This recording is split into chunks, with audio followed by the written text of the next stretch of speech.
Reanimar al paciente inconsciente es uno de los retos más grandes que vamos a tener durante nuestra práctica como médicos generales o como médicos especialistas, y sobre todo en una población tan vulnerable como lo vienen siendo los niños, razón por la que es importante repasar estos conceptos sobre cómo se hace una adecuada reanimación en un paciente pediátrico.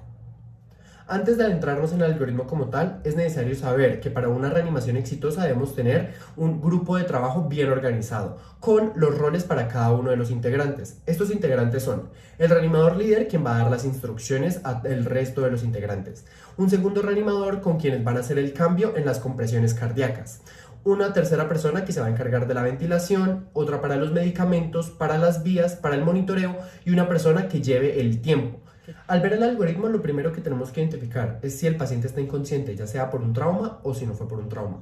Esto debido a que si es por trauma, es necesario, previo a iniciar el algoritmo como tal, hacer una adecuada inmovilización del cuello cervical. Una vez el paciente traumático se haya inmovilizado el cuello cervical, tenemos que pasar a evaluar la reactividad. Esto lo vamos a hacer dependiendo del grupo etario. Si estamos frente a un paciente menor de un año, es necesario estimular por la voz y estimularle los pies. Sin embargo, si es un paciente ya mayor de un año, el estímulo se hace por la voz y adicionalmente en el hombro. En este punto del algoritmo ya diríamos que estamos frente a un síncope, por lo que tenemos que hacer otra pregunta: si no fue observado o si fue observado, debido a que en el caso de que si no fue observado, podremos estar ante la sospecha de una obstrucción de la vía aérea por un cuerpo extraño o una base. Para esto tenemos que hacer 2 ventilaciones efectivas de rescate y observar si hay expansión o no del tórax. En el caso que haya expansión del tórax, nos pasaríamos al algoritmo que estamos desarrollando, donde el siguiente paso sería tomar pulsos centrales. Pero si por el contrario no hay una adecuada expansión torácica, estamos frente a una base y tendríamos que hacer un algoritmo diferente para esa situación. En el escenario en que haya sido observado o en que las 2 ventilaciones de rescate hayan mostrado una expansión torácica, pasaríamos a tomar los pulsos centrales, donde también es importante recalcar el grupo etario, debido a que si son pacientes menores de un año se recomienda hacerlo femoral o braquial, mientras que si son pacientes ya mayores de un año se hacen o femorales o carotídeos. Los pulsos los vamos a tomar durante 6 segundos y ese valor que nos dé lo vamos a multiplicar por 10, donde si nos encontramos con un pulso menor a 60 por minuto, estaríamos frente a un paciente en paro cardiorrespiratorio, ya sea con pulso, mientras tenga un valor menor a 60, o sin pulso. Y en este momento deberíamos activar el segundo sistema de emergencia médico. Una vez se haya activado el segundo sistema de emergencia médico, el reanimador líder debe dar 5 instrucciones que debe comunicar a todo su equipo. La primera de ellas es preparar la adrenalina. Va a informar que se debe tomar una ampolla de 1 miligramo en 1 cc y se debe diluir en 9 cc de solución salina normal. Una segunda instrucción es que se debe tomar 2 accesos venosos periféricos, donde uno de ellos debe estar preferiblemente en el miembro superior izquierdo. Una tercera instrucción que es traer la bandeja de intubación orotraqueal. Una cuarta instrucción que es iniciar el masaje cardíaco con una adecuada técnica, profundidad y frecuencia. Recordando que si solo hay un reanimador son 30 compresiones por 2 ventilaciones y si son 2 reanimadores 15 compresiones por 2 ventilaciones. Y la quinta instrucción es hacer el monitoreo, ya sea con paletas o con electrodos. Como las compresiones es una de las tareas más importantes durante la reanimación de uno de estos pacientes, tenemos 6 mensajes claves que debemos recordar al momento de reanimar a un paciente pediátrico. La primera de ellos es que se debe hacer un inicio rápido de las compresiones cardíacas, en lo ideal en los primeros 20 segundos desde que el paciente está inconsciente. Una segunda es la frecuencia, se deben hacer de 100 a 120 compresiones por minuto. La profundidad debe ser de 1/3 a 1/2 del diámetro AP del tórax del paciente. Una cuarta es que se debe dejar reexpandir el tórax para lo mismo que la quinta recomendación, no hiperventilar. Y finalmente, no interrumpir en lo posible las compresiones cardíacas, razón por la que lo más aconsejado es tener 2 personas encargadas de las compresiones cardíacas. Ahora sí, vamos a ver qué se hace minuto a minuto durante la reanimación de estos pacientes. Recordando que durante todo este tiempo se deben mantener compresiones cardíacas que cumplan las recomendaciones dadas anteriormente. Y también recordar que la adrenalina se va a dar cada 3 a 5 minutos, en este algoritmo lo vamos a hacer cada 3 minutos, y que se debe verificar si estamos frente a un ritmo desfibrilable cada 2 minutos. Entonces, el paciente en el primer minuto se le va a dar la primera dosis de adrenalina y como ya mencionó el reanimador líder, se debe preparar una ampolla y se debe diluir en 9 cc de solución salina. por lo que la instrucción para determinar la dosis va a ser el peso dividido en 10, ese es el número de cc's que se le va a dar a ese paciente. Entonces, si estamos frente a un paciente de 10 kilos, 10 dividido en 10 da 1, se le va a dar 1 cc a este paciente en el primer minuto. En el segundo minuto vamos a verificar si estamos frente a un ritmo desfibrilable. En el caso de que lo estemos, se le va a dar una primera descarga de 2 joules por kilo. Entonces en el paciente de 10 kilos ya mencionado serían 20 joules. Durante el tercer minuto no se va a hacer ninguna medida adicional, se van a continuar con las compresiones cardíacas.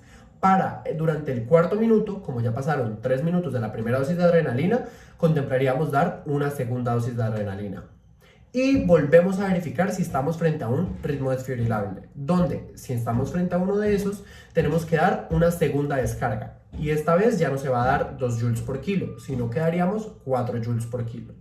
En el caso de que el paciente no salga en esta segunda adrenalina y segunda descarga, estaríamos frente a un paro refractario. Sin embargo, vamos a continuar el algoritmo, donde para el minuto 5 tampoco haríamos ninguna otra maniobra, sino que continuaríamos con las compresiones cardíacas. Para el minuto 6 veríamos si estamos otra vez frente a un ritmo desfibrilable o no, y se haría una tercera descarga también de 4 joules por kilos. Y para el minuto 7, como ya pasaron 3 minutos desde el cuarto minuto, que fue la segunda dosis de adrenalina, podríamos darle la tercera dosis de adrenalina continuando con la misma dosis, el peso dividido en 10, y ese sería el número de cc's que le vamos a dar al paciente. Después del minuto 7, donde el paciente ya pudo haber recibido 3 descargas y 3 dosis de adrenalina, es necesario volver a verificar los pulsos centrales en los mismos lugares mencionados anteriormente. Esto debido a que nos podemos encontrar en una de dos situaciones. La primera es un paro sin pulso, donde se va a continuar la reanimación del paciente durante 20 minutos. Y en el caso de que no salga del paro en esos 20 minutos, pues ya tocaría declarar la muerte del paciente. Y una segunda situación es donde estemos en un paro con pulso, donde el paciente va a estar con bradicardia y se debe activar el tercer sistema de emergencia médica. Al activar el tercer sistema de emergencia médico, empezaríamos a trabajar con la atropina, la cual debemos tener una disolución de 1 en 10.000, para que si el paciente está en un paro con pulso, en el minuto 8 de reanimación, nos habíamos quedado en el minuto 7, para el minuto 8 le vamos a dar la primera dosis de atropina, la cual se va a dar una dosis del doble de lo que le estábamos dando de adrenalina.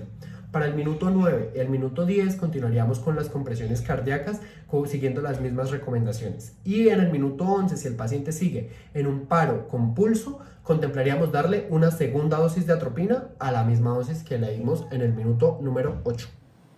La evaluación del paro refractario comienza en el minuto 4, después de que se han administrado 2 dosis de adrenalina y 2 descargas. Esta comienza evaluando el estado cardiovascular.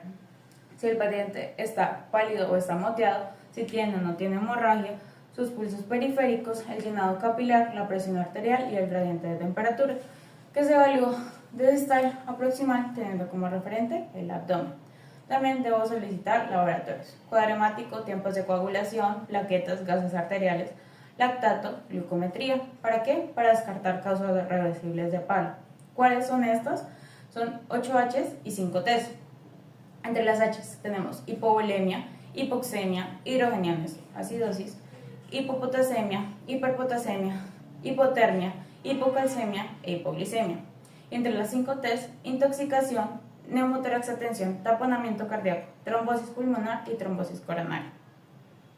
También debemos hacer una evaluación secundaria. Esta la recordaremos pensando en la mnemotecnia SAMPLE.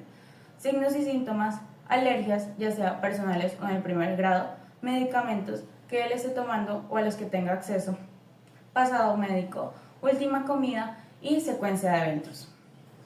Estos pacientes deben ser monitorizados, ya sea con electrodos o con paletas.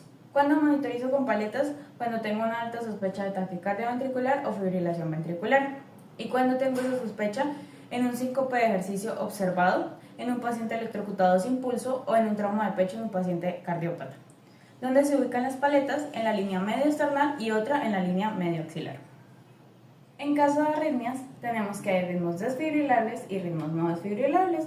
En los ritmos no desfibrilables tenemos la sistolia, la actividad eléctrica sin pulso y bradicardias graves. En los ritmos desfibrilables tenemos la taquicardia ventricular sin pulso y la fibrilación ventricular.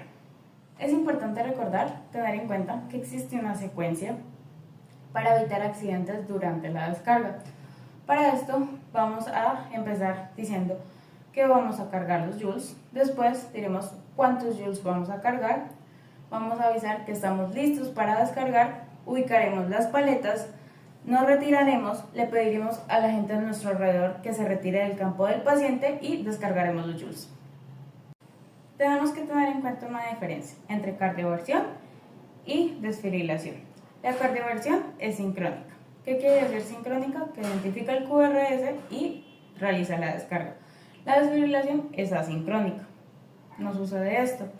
En la cardioversión generalmente se utiliza menos energía, mientras que en la desfibrilación requiere más energía. Los ritmos de la cardioversión tienden a ser ritmos rápidos, como la taquicardia supraventricular, y la desfibrilación, ritmos ya mencionados, taquicardia ventricular sin pulso, fibrilación ventricular. Vuelos grandes en pacientes con shock. Según la Survival Sepsis, normalmente se pasan 20 cc por kilogramo en 5 a 10 minutos, monitoreando el gasto cardíaco, el llenado capilar, la frecuencia cardíaca y el nivel de glucosa.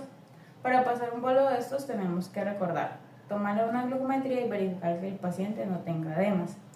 ¿En qué pacientes se contraindican este tipo de vuelos? En pacientes con cetocidosis diabética, en trauma cervical, en shock anafiláctico, en desnutrición severa, en edema no nutricional, en menores de 2 meses, en shock neurogénico y en nefrópatas o en cardiópatas. Bueno, y finalmente vamos a hablar de la estabilización postparo, que es cuando el paciente ya ha retornado a la circulación espontánea. Esto es muy importante, ya que mantener controladas las causas de reentrada a paro van a evitar que el paciente sufra de nuevo de este evento, donde la neurodiscapacidad es cercana al 100%.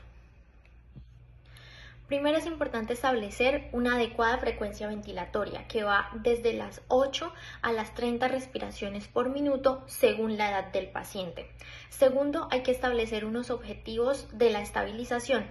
El primero va a ser minimizar el consumo de oxígeno, que se puede lograr manteniendo una temperatura rectal entre los 33 y los 35 grados. Y también, como es un estado hipercatabólico, es importante que los pacientes que estén intubados o que hayan sufrido un trauma tengan correcta analgesia y sedación para mantener la relajación muscular. El segundo objetivo es evitar la reentrada a paro. Entonces esto lo vamos a controlar mediante la toma de paraclínicos y de exámenes que identifiquen las 8 H's y 5 T's, que son las posibles causas de reentrada a paro. Y finalmente la monitoría clínica. Entonces aquí entramos a evaluar parámetros como lo cardíaco, lo pulmonar, el electrocardiograma, el gasto urinario, lo metabólico, neurológico y hematológico. Entonces en cuanto a lo cardíaco hay que ver si el paciente está pálido o moteado, si está con hemorragia o no y por tanto si está en shock. En lo pulmonar, entonces vamos a ver si el paciente está cianótico o no, y con esto, si está cianótico, entonces podemos ayudarnos de la mnemotecnia DON, en la que nos ayuda a ver si el tubo está desplazado, si hay una obstrucción, si hay un neumotórax o si el equipo está disfuncionante.